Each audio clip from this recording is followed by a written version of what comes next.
Untwist your knee with this tibial internal rotation drill. I'm going to start with my knee straight and my foot facing straight up. And as I pull and drag my heel in, I'm going to slowly rotate my tibia inward. This will activate the medial hamstring, which is attached to the tibia and will create relative internal rotation as the knee flexes.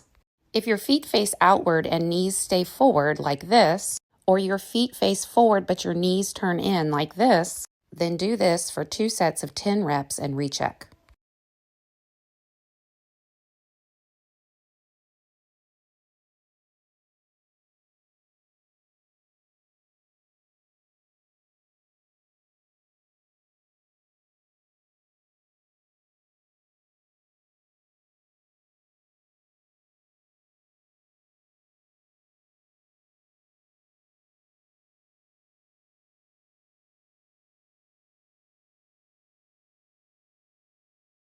I'm going to show you 2 ways to modify your single leg hinge if you've got a little bit more laxity in your hips. If your hips tend to fall out to the side when you're doing your hinges, give this a try.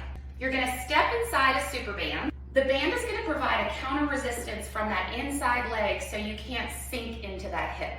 So as I go down on my left side, you can see that I have to counter the movement and not allow my hip to hike out to the side.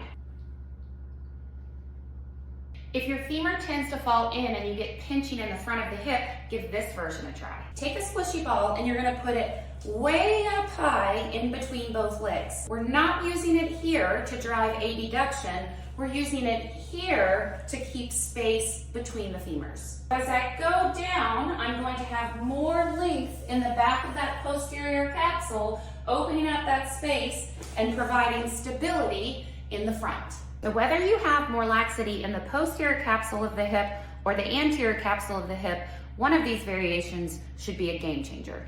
Instead of these random clamshells, I want you to try the side plank variation. You're going to set up in a side plank, but your knees are going to be in 90 degrees of hip flexion. You're going to lift your hips up and then elevate that top leg. You're going to reach and allow that top knee to come forward so you're shifting over this bottom femur. Take an inhale and then exhale as you come back. Inhale as you reach, exhale as you come back. The hamstrings play a crucial role in stabilizing both the pelvis and the knee. They act as dynamic stabilizers when we walk, run, and jump.